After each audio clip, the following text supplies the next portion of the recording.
The room was glass and sunlight, clean, modern, hollow. The kind of place where smiles were sharper than knives. I handed her the folder, final papers, signatures, closing terms. 25 million, the biggest deal of my career.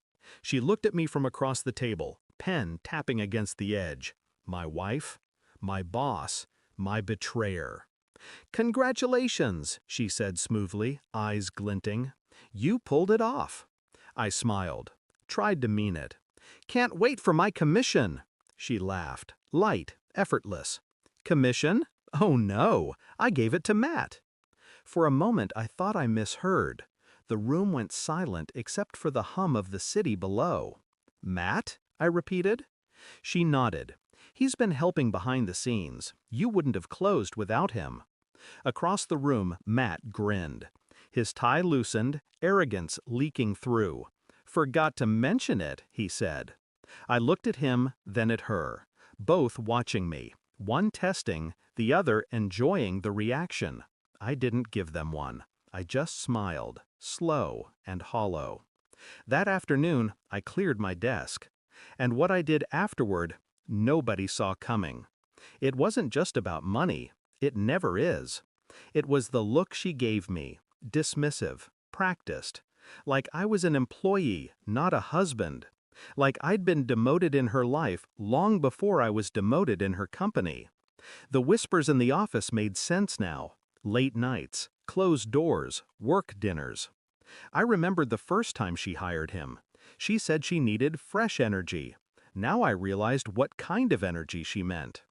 For a while I told myself it was coincidence, that she wouldn't cross that line. But betrayal isn't a moment, it's a build-up. You don't notice it happening until it's finished building its house inside you.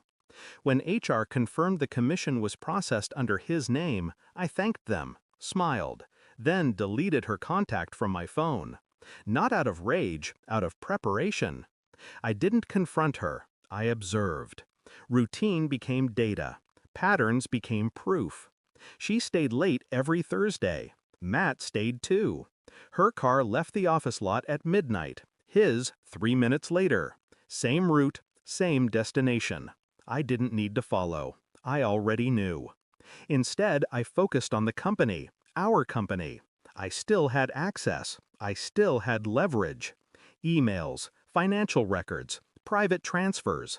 Every secret stored in her empire built on my silence. I copied everything, quietly, patiently. Days passed. I became invisible. She barely noticed my absence. That's when I realized her betrayal wasn't personal. It was habitual. She didn't cheat to hurt me. She did it because she could, because she thought she was untouchable. And I was going to show her what it feels like to be touched by consequence. On Friday morning, I called a meeting with the board. Just one email, blind copied to everyone. Subject: urgent financial irregularities. By noon, the room was full. She walked in last, radiant and confident, the queen stepping onto her stage. I stood at the head of the table. My heart didn't race. My voice didn't shake. "Before we begin," I said, sliding a folder across the glass, "I want to congratulate Matt. The bonus he received was generous." A few confused glances. She frowned. "What are you doing?" I opened my laptop, projected everything on the screen. Emails, transfers, signed authorizations. Her signature, her approvals. Company funds redirected to private accounts. Matt's, hers. Gasps rippled through the room like a slow-building storm. She turned to me, face pale. "You don't understand." "I understand perfectly," I said. Matt tried to speak. I didn't look at him. I let the silence hold them both. Let it rot. The board voted that afternoon. Immediate suspension. Internal audit. Legal review. She begged for privacy. I gave her none. Every document went to the authorities. Every secret file. Every trace of corruption. I didn't shout. I didn't gloat. I simply walked her out. Her hand brushed mine as we passed security. I didn't flinch. "You set me up," she whispered. "No," I said quietly. "You set yourself up. I just turned on the lights." She looked small then, fragile in a way I'd never seen. And when the guards closed the doors behind her, I finally exhaled. Matt followed 2 days later, fired, blacklisted. The empire they built together collapsed in silence. It's been 3 months. The office plaque with her name is gone. The world moved on. So did I. People ask how I feel. I tell them I'm fine. The truth? I feel nothing. Because the moment she handed my commission to another man, she taught me something valuable. Trust is a transaction. And every transaction has a price. She paid hers in reputation. I cashed mine in freedom.